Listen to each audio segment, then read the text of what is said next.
Hey everybody, welcome back. My name is Matthew. Thank you for joining. In my last video, we talked about M0 and the monetary base.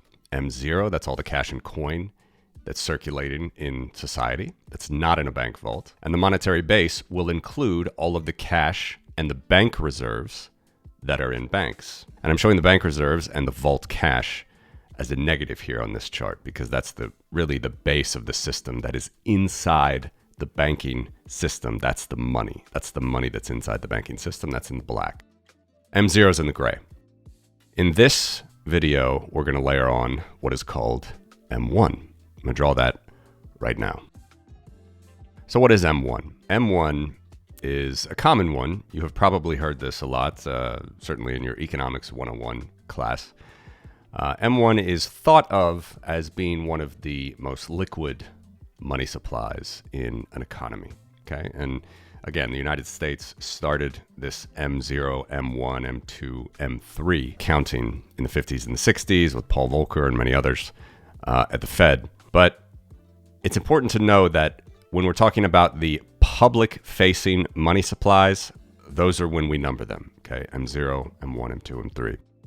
Does not include the money supplies that are assets for banks. It's only including the money supplies that are assets for us, for the public. And in fact, for the banks, these money supplies are liabilities. Another point is that they're going to build on each other. Okay, so we still see M0 here. See this zero on the chart? That's the gray shaded money supply, $2.2 trillion or so at the moment. That's the hard cash that's outside of banks. That is included in M1. And you see the M1 total here. You see a big growth during COVID. The M1 total is going to include M0 and something else. What is that something else? It is demand deposits.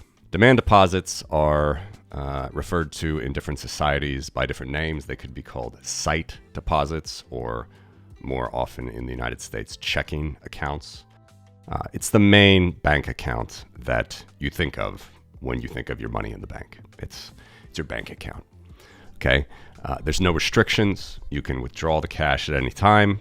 You can send the money over wire or ACH in the US, and you, of course, can write a check on it if you prefer. And plenty of people in the United States still do prefer, by the way. So we have this going back again to the 60s, this money supply. One more caveat, unfortunately, the Federal Reserve keeps changing the money supplies. And it's very ironic because, as I said, the Federal Reserve started this numbering system of money supplies, trying to get a hold of the money supply in an economy. It's about the best thing that a central bank could do, in my opinion, and a central bank can do many things to distort the economy. But at least getting a hold of the money supply would be a good thing to do. From COVID, right about here, March, April 2020, actually I think it's about May, in fact, right when this starts to explode, the Federal Reserve stopped publishing M1 as it used to be known. And what they did is they included savings deposits because of, as they put it, there's a change in the law where savings deposits are analogous to demand deposits. Now, in my opinion, this is a completely backwards and foolish thing to do if you want to understand how the money supply affects the economy, because you need to have a money supply that is backward compatible. But if you actually pull up the M1 money supply on the Federal Reserve's website today, you're going to see something that shoots way higher than even this, and it becomes almost analogous to M2.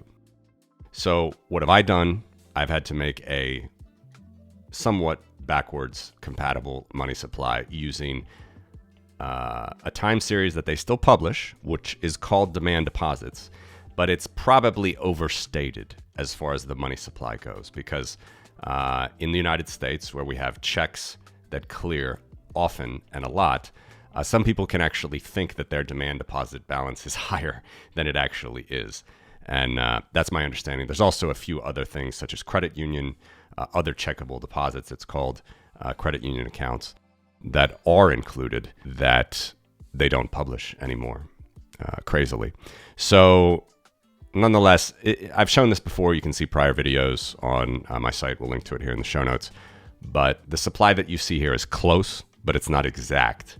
And indeed, this isn't the first time that the Federal Reserve has ceased to publish a backwards compatible money supply. It's very strange. And it's very ironic because there are almost every other nation in the world today will publish an M1 that works just fine because it includes M0, that is cash outside of bank vaults, and demand deposits. The Federal Reserve does not. So see the video linked in the show notes for more about that. But for now, this is close enough, and you can indeed see that after the global financial crisis, we're looking at the green shaded area here. Demand deposits, just like physical cash, are increasing at a faster clip than before the global financial crisis. And during COVID, stimulus galore, they explode. Okay, M1 went from being about $5 trillion on the eve of COVID to $9.5 trillion in April 2023. And again, this is not data that the Fed even publishes anymore. This is my derived version, which I think is close enough for what M1 is actually today. And it sits at about $9.7 trillion as of June 2024. As I've done with the last video, let's look again. We have two different monetary epochs during this last 65 year period. Let's go back here before the GFC. We have demand deposits in green, the M0, cash outside of banks, in gray, and in black as a negative, that's the cash that is in banks. Now, again, this is just, I'm not going to talk about what the ratios or anything here. I'm just explaining to you what it is, what the money supply is. You can clearly see that as the money supply grows, up top, the green and the gray, in the bottom, which is the bank's assets, the money that the bank holds, which is just vault cash and bank reserves, it doesn't grow as fast. And it certainly is multiples smaller. All right, for example, at the start of the 60s, M1 is 166 billion, which includes 28 billion of cash out in the economy. Okay, and you subtract that to find demand deposits, so roughly 130 billion or so in demand deposits.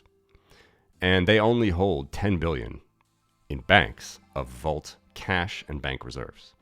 Okay, so even just looking back in 1960, you can see that banking has always been this way. And I say, quote, always, because as you might know, dear viewer, I have read a lot about banking history, and there is no bank that does not work this way in history.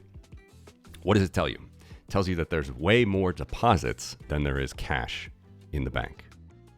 And as I told you in the last video, you see that black is bank reserves plus vault cash. All right, those are the bank's assets.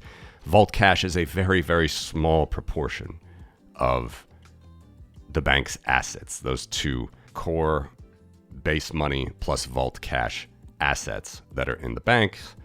Vault cash is just an extremely small proportion of that. Okay, so this goes back to It's a Wonderful Life, or plenty of other, Mary Poppins, they talk about banking. Actually, it's just true that deposits are way larger a liability for banks than the asset that is the cash that they hold either in the vaults or the bank reserves with the central bank. It's just a fact. It was a fact even in the 60s. Okay, and well before that, and in every other banking system since the beginning of time. Why is that? That's because the bank is doing banking on the asset side of their balance sheet. So again, these are the main liabilities of the bank. That is the demand deposits, not the only, but the main. Okay, the demand deposits, this is where people can make payments, checks, they can draw on them to receive cash, so on and so forth. These are the main banking functions.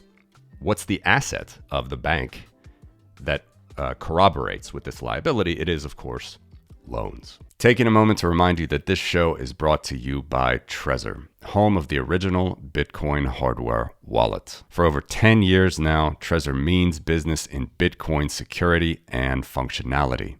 When using their wallet software Trezor Suite to connect to the Bitcoin network, you're automatically connected via Tor, protecting your identity and giving you full control of your coins in a fully open source manner, both on the software level and on the hardware level.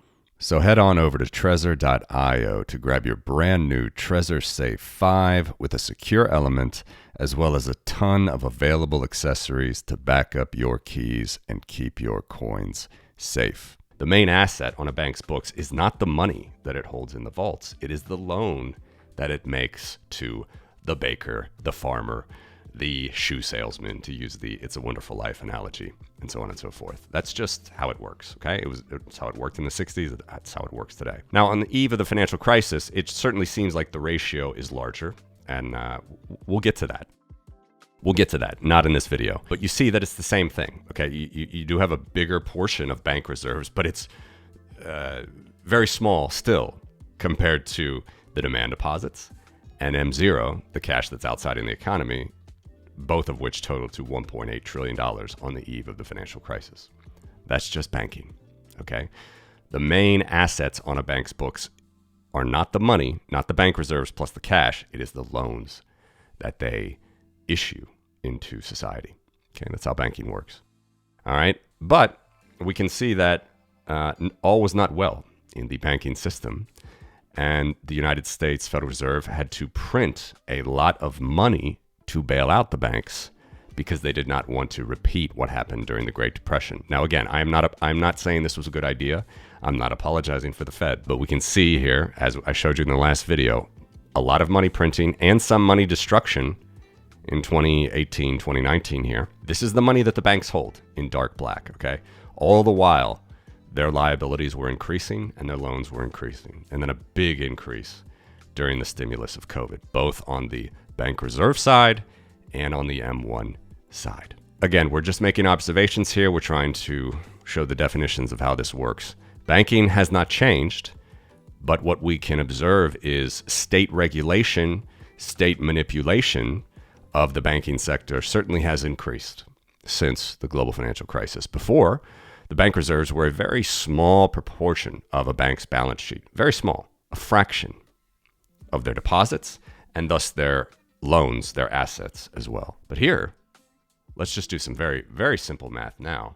If we look at the bank reserves plus vault cash, that is the negative number. See, it's negative 4.2 trillion in 2021. We look at the 8.8 trillion in M1, take off the 2 trillion, that's the M0, that's the public facing physical currency, then you only get about 6.8 trillion. There's now cash is two-thirds of banks' deposits. The ratio is wildly different than it was here, where it's just a small fraction, the base money in the banks, the bank reserves plus the vault cash. I will analyze this for you in the future, but I just want to show you the clear conclusion here is the state monetary issuer, that is the Federal Reserve in the United States, clearly is a much larger component of the private banking system post-GFC than it was pre-GFC. That's all I want to show during this video. Please do check out more in the show notes as well, and let me know what you think of this in the comments. Thank you very much for watching. Take care.